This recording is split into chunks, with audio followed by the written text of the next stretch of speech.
Coba deh kamu bayangin ini sejenak. Pernah nggak sih kepikiran, apa jadinya kalau kecanduan bermain futsal dan berjualan kue serabi itu bukanlah sekedar olahraga akhir pekan atau bisnis kuliner biasa? Iya, itu terdengar sangat normal di permukaan. Bener kan?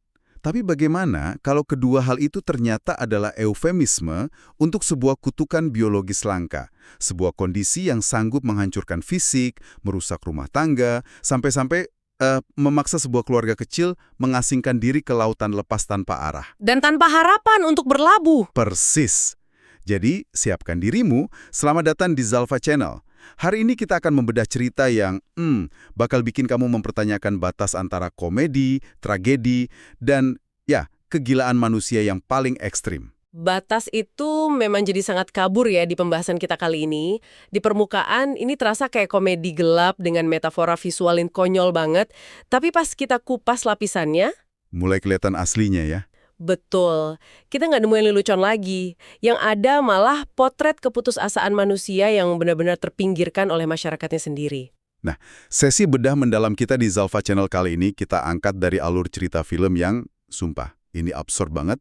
Sumber yang sangat menarik. Ya, misi kita hari ini bukan cuma nyeritain ulang, tapi kita mau bongkar kode-kode metafora ekstrim ini. Kita cari tahu makna tragis di balik komedi yang disajikan. Jadi, kamu yang lagi dengerin, anggap aja kamu lagi duduk santai bareng kita di sini ya. Iya ya, mari kita mulai dengan karakternya. Kita masuk ke dunia Gingo. Ah, si Jingo. Julukannya aja udah aneh, katak bermata empat. Dia ini pria kelas pekerja yang sering banget ke klub malam kan? Betul. Dia mencari pelarian instan dari kehidupan kota. Dan karakter Jingo ini sebenarnya dibangun dengan sebuah ironi yang kuat sejak awal. Gimana tuh ironinya? Ya, dia kan mencari kesenangan yang mudah dibeli. Tapi pencariannya itu malah berujung pada penggerebekan polisi pas dia lagi nyewa wanita. Dia didenda sampai tabungannya habis. Astaga, Jadi itu kayak peringatan pertama ya buat dia. tepat sekali. Hasratnya bawa konsekuensi finansial.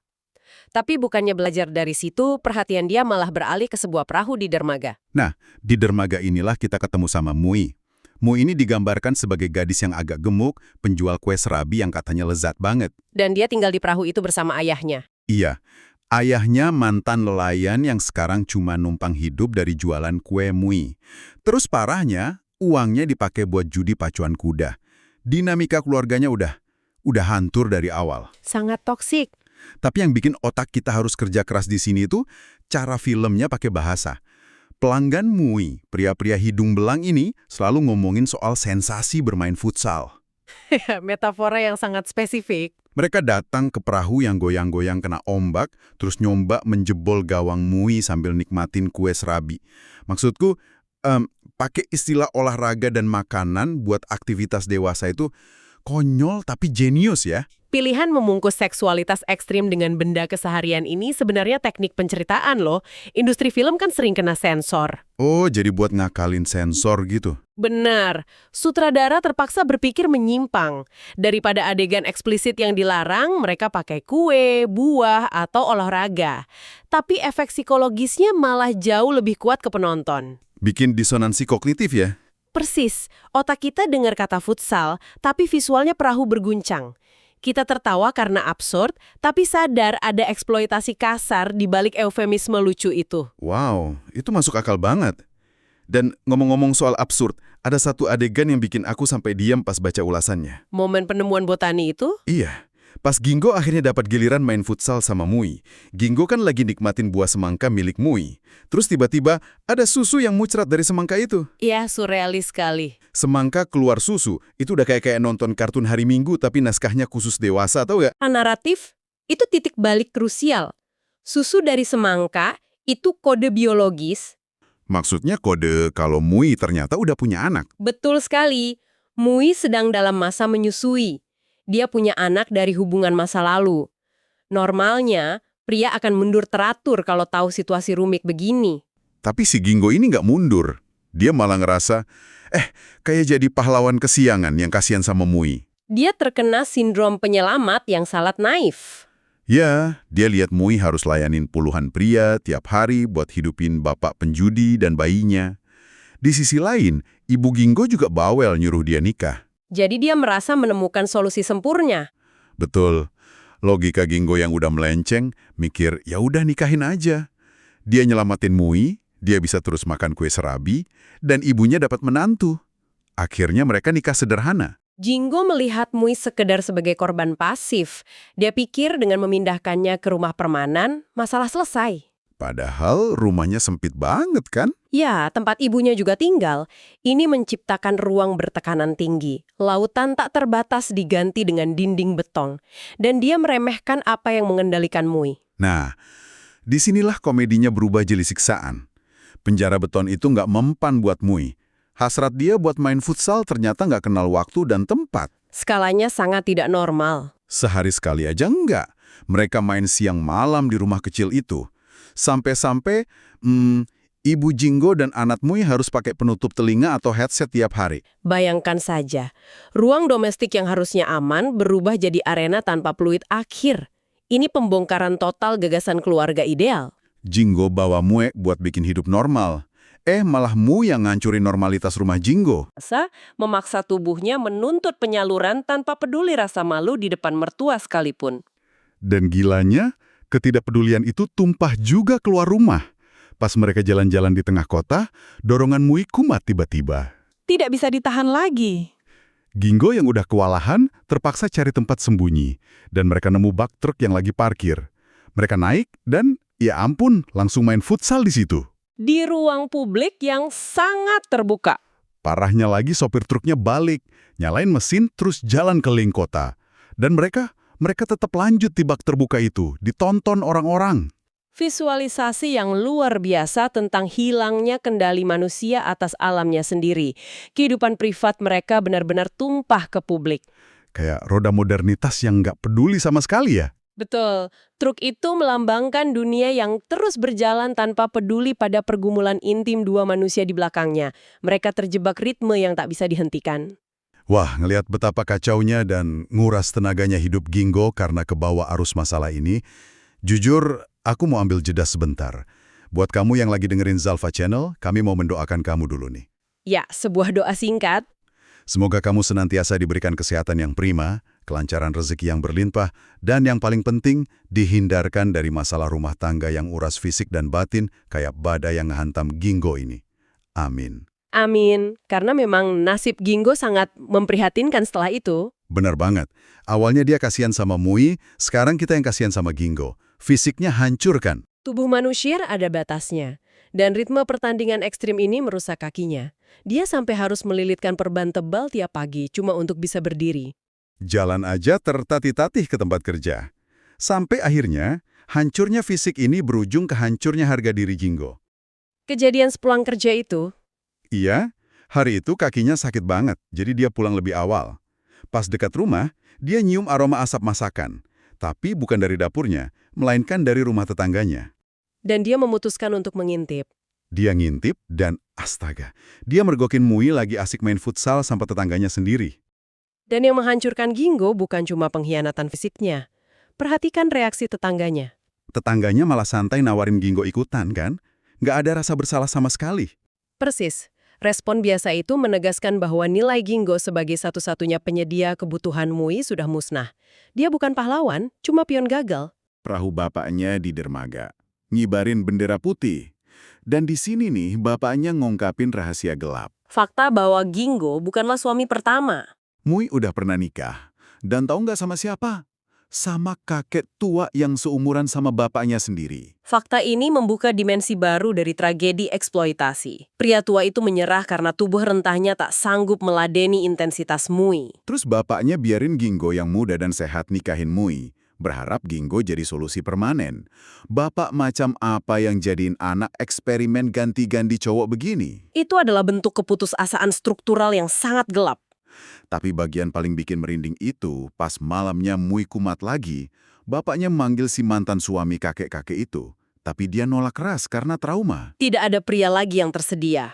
Nah, karena nggak ada orang, bapaknya ngelakuin hal yang, sangat di luar nalar.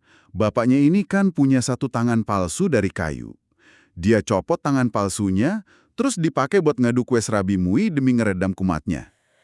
Tindakan mekanis yang sangat kelam. Ini simbol matinya fungsi pelindung seorang ayah. Pakai tangan kayu. Ya, ketika keluarga miskin tak punya akses kesehatan, mereka menggunakan insting bertahan paling primitif. Tangan palsu itu dingin, mati. Bukan kasih sayang, murni tindakan putus asa membungkam gejala biologis. Nggak ada kehormatan lagi ya, sisa insting doang. Gingo yang nggak sanggup lihat kebrutalan itu akhirnya manggil dokter ke rumah. Jalur rasional terakhir yang bisa ditempuh. Kita berharap dokter modern bisa bantu. Dokternya malah geleng kepala. Dia diagnosa MUI punya keistimewaan yang disebut, ini lucu lagi, pepaya langka. Metafora buah lagi ya. Iya.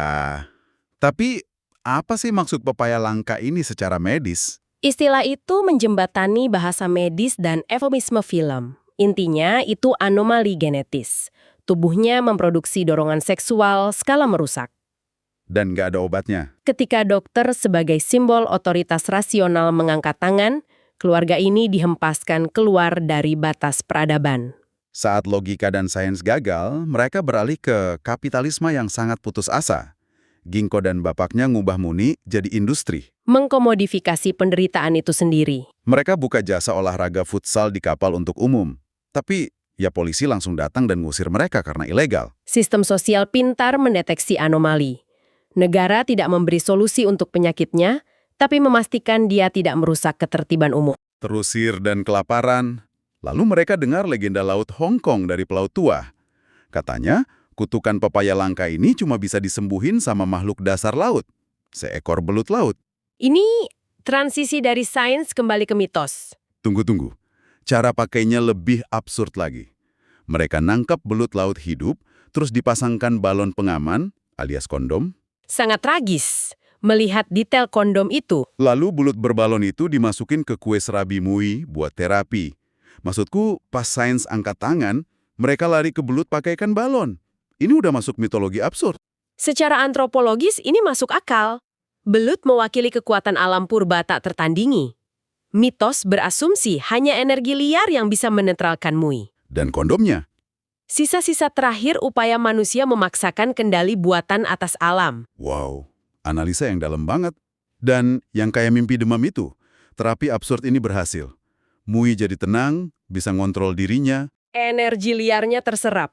Terus tahu nggak apa yang mereka lakuin? Mereka potong belut itu, dimasak di panci, dan dimakan bareng-bareng. Mengkonsumsi agen penyembuh, motif klasik dalam mitologi. Supaya kekuatannya nempel permanen. Betul, asimilasi melalui pencernaan, berharap kesembuhan jadi bagian darah daging mereka. Dan esoknya bisnis langsung meledak. Pria-pria antre panjang di dermaga, uang ngalir deras. Tapi, para istri di daratan dengar kabar ini. Hukum sebab akibat sosial mulai beraksi. Ibu-ibu bawa sapu, ngamuk, nyerbu dermaga nyari MUI. Nggak nyalahin suami mereka yang pada jajan, malah nyalahin MUI. Standar ganda masyarakat patriarkis yang sempurna. Para pria mengeksploitasi MUI, para istri menghukum MUI sebagai algojo moralitis. Nggak ada yang peduli penderitaan MUI ya? Nah, di saat masa mau ngamuk, di atas perahu malah terjadi klimaks emosionalnya. Ilusi belut laut itu berakhir. Bu Hindia, merasa jijik sama dirinya sendiri, dia lari, lompat ke laut, berenang menjauh ke lautan gelap. Laut direpresentasikan sebagai rahim dunia. Ruang yang tak terbatas untuk menampung hasratnya yang tak terbatas. Daratan terlalu sempit dan menghakimi. Jadi dia kembali ke air. Iya, laut hanya menelannya, tidak menghakiminya seperti ibu-ibu itu. Gingo berhasil nyelamatin Mue dari tenggelam. Kita kira bakal happy ending kan? Ternyata enggak. Mue nggak bisa sembuh. Kenyataan pahit yang harus diterima. Warga darat nolak mereka, polisi ngusir perahu mereka. Akhirnya keluarga ini naikin jangkar. Film ditutup dengan perahu rayot mereka berlayar jauh dari peradaban. Hidup nomaden di lautan, tanpa tempat berlabuh. Kasian banget nasib mereka. Di balik semua eufemisme konyol tadi, ini adalah tragedi kaum marginal. Penyakit MUI membuat mereka jadi orang buangan yang terombang-ambing di lautan ketidakpastian. Mereka kehilangan komunitas dan masa depan. Transisi nada yang luar biasa dari filmnya. Awalnya kita ketawa-ketawa aneh, di akhir malah bikin dada sesak. Dan ini menyisakan satu pertanyaan filosofis untuk kita renungkan. Apakah kondisi MUI ini sebenarnya sebuah metafora besar tentang hasrat manusia itu sendiri? Maksudnya hasrat yang nggak pernah puas. Tepat. Hasrat yang tidak pernah bisa benar-benar dipuaskan oleh pencapaian hal-hal duniawi. Yang pada akhirnya jika tidak dikendalikan, Hanya membuat kita terus terombang-ambing tanpa tujuan yang pasti di lautan kehidupan. Bener-bener bikin mikir ya. Nggak nyangka cerita absurd ini muaranya sedalam itu. Nah, buat kamu yang lagi ngerasain aha momen ini, atau ngerasa terhibur dengan bedah cerita super absurd kali ini, jangan biarkan video ini berhenti di kamu. Bagikan wawasannya. Betul, langsung klik tombol subscribe dan like untuk Zalfa Channel sekarang juga. Pastikan kamu membunyikan lonceng notifikasinya ya, biar nggak ketinggalan deep dive menarik lainnya. Kami tunggu diskusinya. Tinggal komentar di bawah bagian mana yang menurutmu paling di luar nalar. Apa terapi belut laut itu, atau tangan kayu bapaknya? Dan jangan lupa share video ini ke teman-temanmu agar Zalfa Channel terus berkembang memberikan konten berkualitas untuk kamu.